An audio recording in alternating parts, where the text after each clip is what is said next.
My name is Eugene Delgaudio, President and Public Advocate.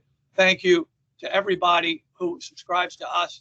Thank you to everybody who reposts this. This is a critically important interview with a very special person who's been at the front lines of our fight against the transgender excesses. I am interviewing this warrior during CPAC, the Conservative Political Action Conference, is in progress right now, and I'll come back to that later.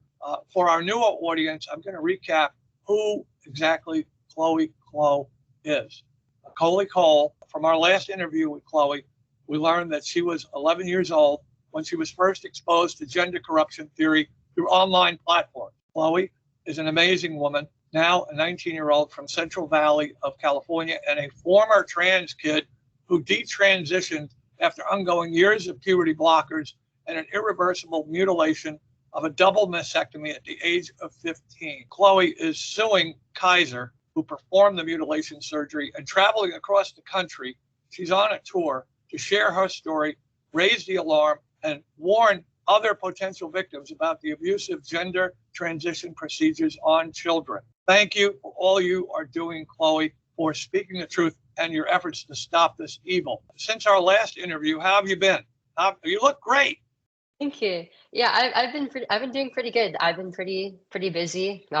Just speaking out on behalf of my experience and going around to different state legislatures, speaking to different communities. Well, they love you out there, apparently. You testified before Congress. I'd like to hear about that since our last interview. And how were you received in Congress? I mean, there's all these people on both sides. I know that your colleague was there, Riley Gaines, who you're a partner with in the sense of your political campaign and education outreach. Can you give us some highlights of your testimony before Congress? Yeah, that was on my 19th birthday that I did that, and it was probably one of my most incredible birthdays so far. And I mean, it was just a huge precedent. It was really exciting to be a part of it because it was the first time that I had ever testified in Congress and not within a state legislature. And it's one of the first times that this issue of gender has been addressed so far up. You testified before the Ohio legislature recently. Can you tell me how you were received there, and can you give us some highlights from your trip through Ohio there, your conquest? Yeah, so Ohio was actually one of the first states that I publicly testified in, and the bill on the protection of children has been something that's been revised 3 times over the past 3 years. It's been kind of frustrating. It's been really frustrating actually to get it moved through. And I wasn't there to provide testimony recently, but I was there for the overturning of the governor's veto, which was just incredible to watch. Well, that was quite a vote. The legislature overrode Liberal Governor Mike DeWine's veto, with the Senate voting to make the prohibition on trans surgery on children the law in Ohio, 28 yes to 8 no. So you were there for that moment. Yeah, and it was just an incredible shock that he even vetoed it. Just a few days before he did, he met with children's hospitals, many of which are in that state, are within the Midwest, are a hotbed for that in that area. So of course they're going to incentivize and pressure this for him. But he also met with me over Zoom to speak about my experience. That veto turned out to be a blessing in disguise, as we've seen, because it brought a lot of media attention from across the country to the state, to this bill. Well, Governor DeWine is also an idiot, okay, and a moron. And if I could say anything worse, I would. But for 30 years, he's always played both sides. You know, he makes, these with the wind. He's always been that way as a senator. And as a governor, it's disgusting that you had to see such behavior, even after you appealed to him. And frankly, he's don't underestimate his stupidity. He thought he had you over a barrel. And because of God's blessing and your leadership and your consistent, patient testimony, frankly, your testimony is painful, okay, to listen to for those who don't understand this topic or don't want to hear this topic or don't want to understand what can happen. They look at criminal victims. They look at victims of violent crime. And they should understand that you are the victim of what could be and should be considered a violent crime. But they have given you no sympathy. They swallow the political swill And to see Governor DeWine personify that, I mean, he's literally drinking from a sewer of lies and calling it Kool-Aid. But, you gave him the benefit, and now we all know what a turncoat he is. I mean, instead of me just whining about DeWine, now the whole country knows what DeWine is. And it's a very important state, the national election. And your role in this national election, in my opinion, can't be underestimated. My opinion, right? For whatever that's worth. But I have been involved in the national elections for a while. In 2016, Public Advocate, if I haven't told you this, filed a Freedom of Information and then had to go to court to order the federal government to produce the information that we were looking for. And of course, at the time, 2016, Obama was president, and Obama had made a statement that there was plenty of people wanting him to issue the transgender executive order. Lots of people, tons of people. So we asked for, who are they in our Freedom of Information Act? And it took them 8 months. And in the end, the federal judge, they argued to the federal judge, it takes a lot of work to get this stuff. I said, hold on. President of the United States says that there's tons of people. And our supposition, our proposal was there's nobody. And therefore, it shouldn't be that hard to find out about nobody. I thought he was lying. And lo and behold, the judge agreed with me and my reasoning that, hey, if Eugene's right, it should be easy to figure out who's for the transgender executive order. And boom, they produced it. And there were 5 people who wrote President Obama about the transgender executive order that were private individuals nationwide. Hundreds of thousands of people opposed it, but there were 5. That helped focus then candidate Donald Trump and the entire Christian movement on this topic. At the time, there were only 5 people that cared about this issue nationwide. This kind of created a wedge issue in the 2016 election. But that's a little political history to understand Public Advocate's role in terms of exposing the transgenders. I don't think we're going to get any major write-up in the New York Times anytime soon. Any updates regarding your lawsuit? As what's going on with the doctors who mutilated you? Is there an update that you're allowed to say? Yeah, so last year I filed a lawsuit against three of the doctors who put me through the course of my medical transition, the endocrinologist, the surgeon, and the gender specialist who evaluated me for surgery, which was really only roughly about like a 15-20 minute evaluation. It was the entire process was just incredibly expedited, as well as my entire healthcare provider, Kaiser Permanente, and the hospital where I underwent surgery. As of right now, there aren't any updates that I can give on it. Okay. There aren't any right now. Okay, got it. No problem. Not right now. Yeah, no, I mean, I know that you're in the middle of the fight. We know that you're in the fight. So we want to know, hey, anything new that we could talk about? No. Okay. Since we last spoke, this is, broader question. Have you received more support from either the left or the right? I mean, we see what's going on with the homosexuals. They are really upset that people are dragging them into this surgery and denying womanhood to women. It's like trending every day on social media. Every platform has thousands of people really angry that they're doing, it's LGB without the TQ, that kind of thing. And so I'm looking at that and going, well, who is going to hear about this? You're going to hear about this. What have you heard? So, I mean, obviously, when it comes to legislatures, it's been a lot easier working with Republicans mostly. Of course, that there are people who are Republican in name only and are too afraid to tackle this issue. And there also have been Democrats who have conceded to this, who know what is right. But when it comes to just the normal people who support me, I mean, this is something that is very clearly not a political issue. It's something regarding humanity and basic truth. So my followers, the people who support me, are really all across all the different, really are across the political spectrum, people of all sorts of different backgrounds and ideologies. And many of them are Democrats. Many of them are lifelong Democratic voters. Many of them are part of the LGB. Many of them are feminists and people who were part of these historical movements that they feel as though the transgender movement is basically reverting progress from. Thank you.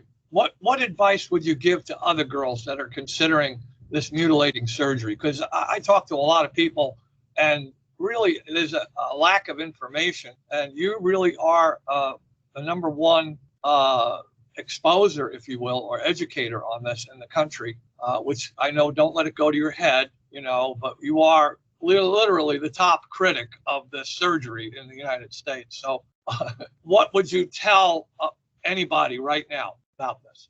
If I were to speak to anybody going through this right now, I would say that the entire premise of this is a lie. You cannot change your sex, and your gender is not separate from your sex, from the way that you're born or your body. But there's nothing wrong with the way that you're born. There is nothing wrong with being made into a man or a woman. It's a gift. It's your birthright. And you might not always feel like you fit inside the mold of what you think men or women should be like. But that's something that's beautiful. There's always variation in human beings. That is something that we should appreciate and uplift. Just because you're masculine as a woman or because you're feminine as a man doesn't make you the opposite sex. It's something that makes you unique. That is something to cherish. Thank you. I have 6 children, and I have to say that my daughters are probably the strongest women I know, besides my wife, of course. But they come from a background where the parents, my wife and I together over the last 41 years, just encouraged them to be who they feel they should be. And they are absolutely as strong as any person I know in the sense that they are not going to get driven over. They're not going to get ridden over. So this is something that appeals to me, that you would say that. What would you say to others? Yes. I'd like to add to that your identity doesn't come from what you call yourself or the way that you dress or present yourself or what you like or consume. It comes from the things that you do. It comes from the work that you do for your family and for the community around you. And that's what you should be basing your identity off of. Amen. What would you say to others who are considering to detrans and get out of the lie? So you went through that period of time where you were about to question the whole topic, and you broke free of the hold that this environment had on you. Somebody out there is considering this right now, on the one hand, surgery, on the other hand, the whole environment. What are you thinking that would help them come to terms with this propaganda that has hold of them? It's something that will be incredibly difficult, especially within the first few months to within the first year. And it might feel incredibly lonely, but you are far from alone. There is an entire community of people out there just like you. And no matter what you have been through, you are still whole, no matter what these doctors or what this community has taken from you. Thank you. I have spoken to moms. What would you say to moms out there dealing with this topic? To mothers out there dealing with this? Well, I think to any parents, whether or not your child is already dealing with this is something that you're going to have to address with your child. And sooner is better than later, because they're going to learn about it, whether you like it or not, whether it be through school, through the curriculum, through their peer groups, through the internet, even through video games and the communities around them. This has made its way into every single part of our culture. And you have to tackle this with your child and address the truth with them and teach them how to discern between fantasy and reality before outside influences get to them. And if you're dealing with this with your own child right now, do not affirm this in any capacity. Do not affirm their preferred name, their preferred pronouns. Do not call them by the opposite sex or whatever they identify as. Because if you concede any ground, you're feeding this idea that your child has, that the way that they were made was wrong and that it has to be fixed. It's a lie. No child is born in the wrong body, and no child deserves to believe that. You have to affirm their identity as they were made. You have to talk with this. You have to talk through this with them. You have to have those hard conversations with them, no matter how uncomfortable. Because your child is relying on you to build their identity, to help them become mature adults who can live life to the fullest. You should be asking them, where are these feelings coming from? Why do you think that the way that you're made was wrong? Why do you think that you have to change? And you have to be their rock in reality.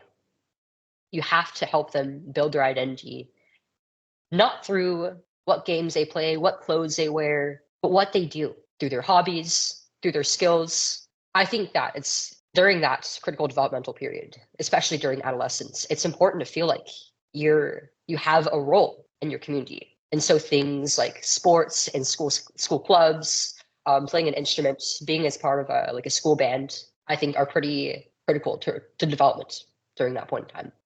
Thank you. It is, parents need to protect their children from this evil, and it is evil. That is the feedback I get from supporters of Public Advocate and people who post and write to us. Poor innocent children. You started at age 11 with this, experience. That is a very early age for a child. You're no longer a child, of course. You're 19, and what has happened is the country has been overrun with this propaganda and this monopoly on what is considered, when you were 11, to be a terrible thing. But yet it got through the medical establishment, and so we're fighting the medical establishment. Going ahead, I mentioned this, the presidential election, the likely nominee for the Democrats at this moment is Joe Biden. Likely Republican nominee is Donald Trump. Looking at the Congress and the Senate, considering your role in the political world that we live in, and the educational, the environment, the civilization as we know it, what are the key actions to take this year? I don't want to put too much of a big picture on it, but I already laid it out there. How do we end this abusive child mutilation in this country? We have 24 states that have made it, and Kansas is coming up, and South Carolina, but frankly, a president, a Congress, a Senate. What do you see as a key action today to end this mutilation?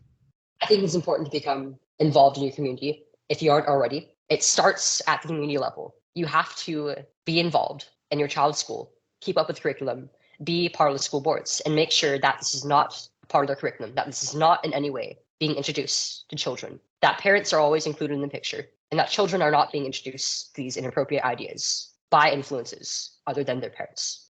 And we have to put pressure on our state politicians to implement these measures to protect the rights of our communities, children and families, and our rights as parents. Well, I agree with you. And do you think that America's governors have an obligation? There's now 24 states. Kansas is coming up, and South Carolina. Do you think those governors have an obligation to sign into laws, the governors, to protect children from the transgender industry and from being permanently mutilated? Do you have plans to give your testimony in Kansas or South Carolina, or to Skype over there, or Zoom over there? Not yet so far, but I believe some friends of mine are going to testify in those states. But I absolutely believe that as a governor, as a part of the legislature of your state, you have a duty to protect the rights of their constituents, families, and their children, to make sure that their children grow up healthy and fully intact, and that they are legally protected from these procedures, from these abuses. You have mentioned friends. And by the way, we encourage you to do anything in Kansas and South Carolina that you can do.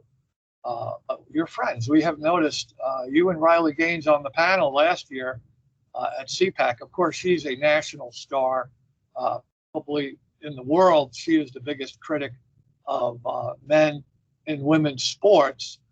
There's no other international figure that has as wide a path as she does. And we, of course, support her in her fight from the very beginning.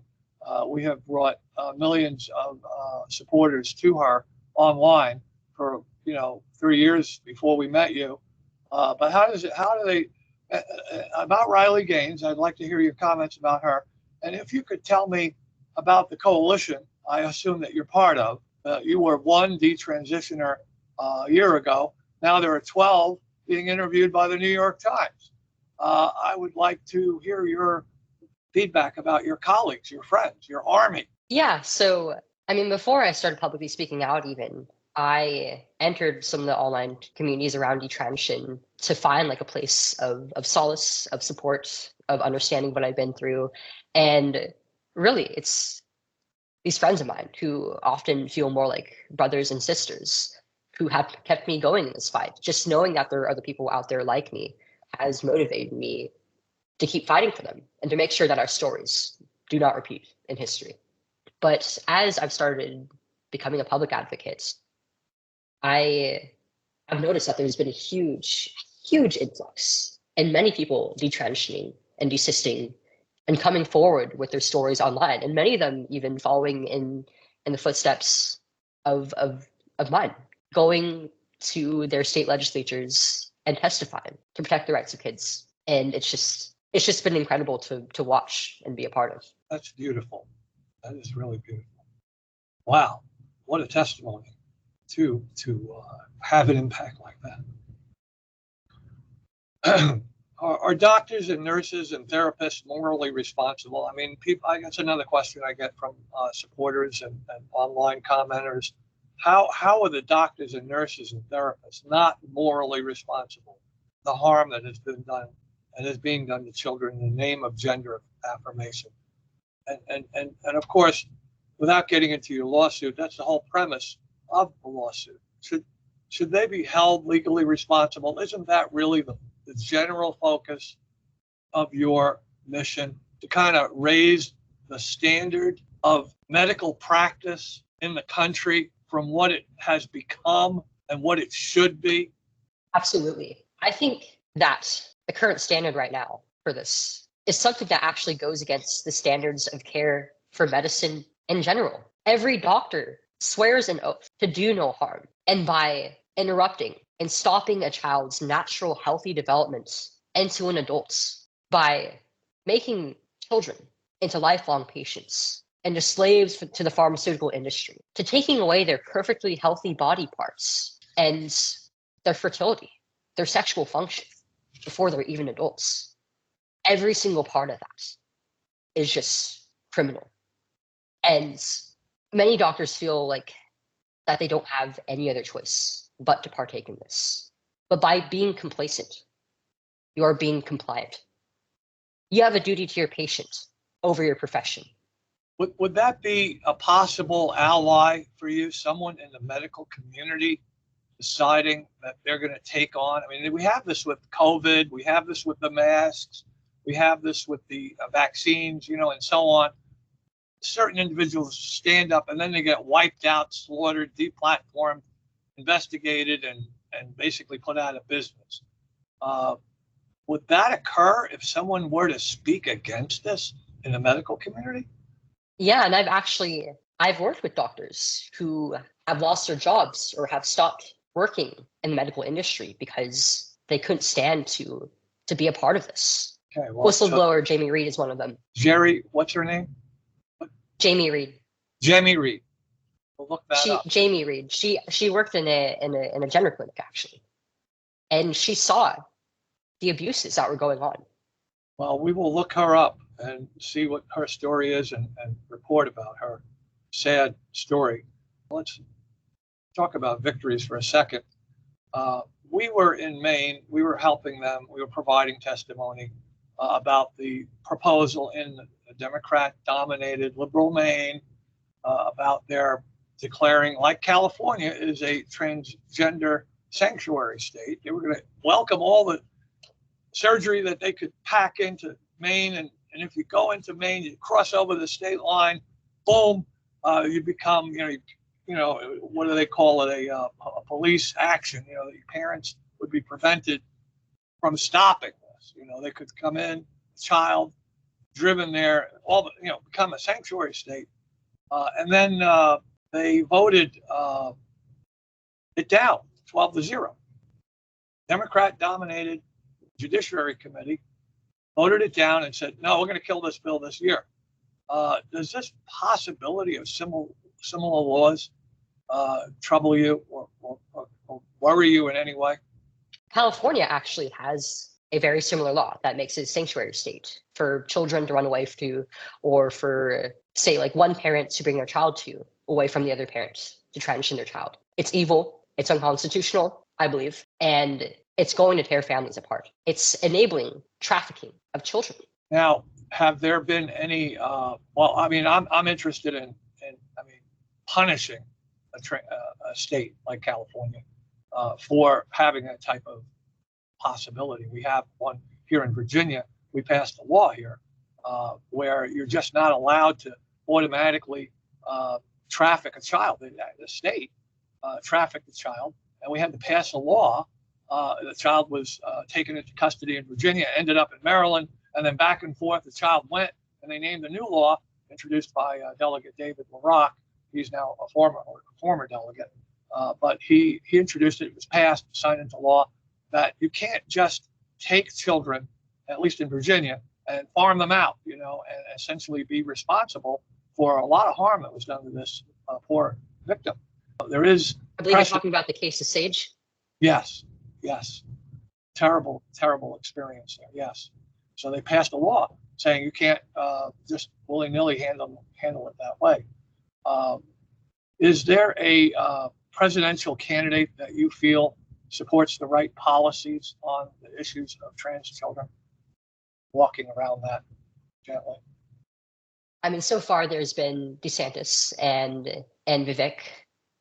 They've dropped out of the race, but they were some of the two who were most strong on this. And it seems that Donald Trump is tackling this issue as well, which I'm very thankful for. Well, yes, and I have noticed Vivek and DeSantis, very good, are probably very articulate on this, and I've listened to them a lot. They're very good to hear. And of course, Governor DeSantis is a leader on this from the very beginning.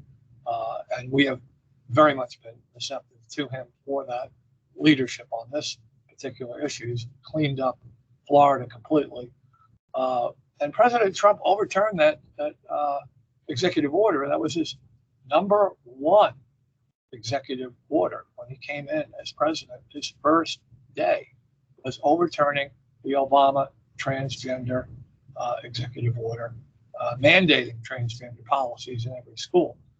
So we have been following Mr. Trump. And of course, I would think I would be hopeful that his number one executive order, if he is elected president, is to overturn that Biden executive order and restore his order, of course, because I think that was Biden's number one order, was to overturn Trump's executive order. So it's kind of like number one Obama, number one for Trump, number one for Biden, same day, first day, and God willing, we have that reversal if Trump is president. Now, a number of detransitioners have joined you. Were you in the New York Times interview? Just to ask, I'm sorry if I didn't know, or were you in that interview, or were you left out? I was not a part of that. What was your overall feedback on that? Fairly accurate article. Did you get a chance to look at it? It was the one with about 12 other detransitioners, right? Yes. Sorry, there's been a lot of them released since then, so I can't like remember all of them, but I think I remember it being a pretty fair assessment and pretty true to their testimonies. And have the media taken a turn? I mean, literally, the New York Times is obviously the biggest one, but I mean, have you been on Fox? Have you been on Tucker Carlson? Have you been on Dan Bongino, Huckabee? Have any of them reached out to you yet? Yeah, and I've been on a few of those mainstream publications. I feel like the mainstream media is slowly but surely starting to make a turn on this issue. The narrative is going from it doesn't happen to it happens rarely, and I feel slowly more and more every day that stories like mine are being acknowledged fairly. And really, there's so many of us, and we're really only at the very beginning of the bell curve of detransitioners who are going to come out. It's not something that can just be brushed to the side anymore. Well, we work on that, of course, we work very closely with breaking issues. We've always treated you as a celebrity, okay? We've always treated you as someone who is at the leadership, the highest levels. And many of our interviews on this little channel with a couple hundred views, we do get on better views on different platforms, and sometimes we get hundreds of thousands of views. But our sense of humor, of course, is famous. And we hope to develop a sense of humor about this with you. You're working with a lot of people who have a sense of humor about horrible things, and they have to laugh at the terrific and horrendous things that are happening to our country by at least understanding that there is a upside to, let's say, Biden being so stupid, or whatever, as terrible as that sounds. And if the media, we've had Daily Wire pick up Ryan Webb as an example. We've had, of course, years. Riley Gaines has been at this for years. Okay. So Ryan Webb is a councilman, America's councilman, okay, from Indiana, Muncie, Indiana. So we promote him. We take people and we come back, like we're coming back to you. And he's a regular, but he's also on, various shows like Tucker Carlson or Fox or Daily Wire with Matt Walsh. So, I mean, the world is your oyster, and you just got to keep a good attitude about it and understand that eventually this, even though I've been working on this for 8 years, back in 2016, it's a long slog, and you're just starting out. I have to say, you're just starting out. You want to comment on that? Yeah, I like that you bring that up because, I mean, there's a lot to laugh about. There is a lot to smile about. I mean, my sense of humor is really one of the things that's kept me sane through this fight. You have to smile, no matter how serious the situation is, every once in a while, at least. But I have a reason to smile every day. And I see a lot of hope in my fight. Meeting all these detransitioners, these people who desisted before they went on to medicalization, these families who've been affected by this, and seeing all the progress that's been made in our fight so far. It's something that's given me a renewed hope for our country, for our world. Thank you. We have, I know you've been featured in many news reports. That's what we wanted to bring out here. And the YAF Foundation, I was part of Young Americans for Freedom. I attended many YAF conferences. And, I think I'd have to go back to 1971. I was in Houston, Texas for a national convention in Texas. I mean, as early as 1969, I started my YAF involvement with the founders of YAF Foundation, friendship with them, and many of the other groups like Claire Booth Luce Institute and so on. You're headlining YAF Foundation. How does it feel to be a star of the Young Americans Foundation? Yeah, I've worked with them before. I've spoken at some of their conferences and some of their events across the country with different youth groups, and they've just been an incredible group to work with, and I'm proud to be working with them. Well, that's good news for me. I'm actually now an OAF, Old American for Freedom, OAF, but they are, of course, friends of mine for 40 or 50 years, all of them, when they were young. We were interviewing you during CPAC, Conservative Political Action Conference, as I mentioned earlier. I was attending the Conservative Political Action Conference. That's another group that I was part of in 1973, first CPAC. It was 300 people. You spoke to thousands of people at CPAC last year, and CPAC is in progress right now, today. And since you were a featured speaker at the last year's, you appeared with Riley Gaines, another hero, fighting shoulder to shoulder with you against men and women's sports. What's your message today to CPAC? What is your message to, as they gather by the thousands today at CPAC 2024? This issue of transgenderism, of gender ideology, is not one that we can turn a blind eye to anymore.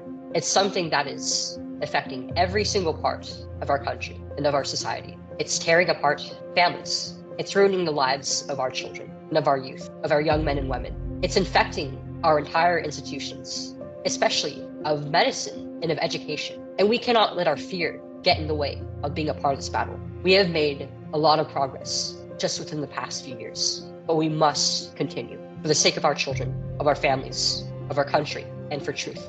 Thank you, Chloe Cole. Fantastic call to arms, a sense of unity and purpose, a wonderful message for everyone at CPAC. God bless you. Thank you, sir. Don't forget to hit that subscribe button and hit that bell. Sign our Protect Children's Innocence petition to help us get all 50 states on board to stop the mutilation of our children. May God help us.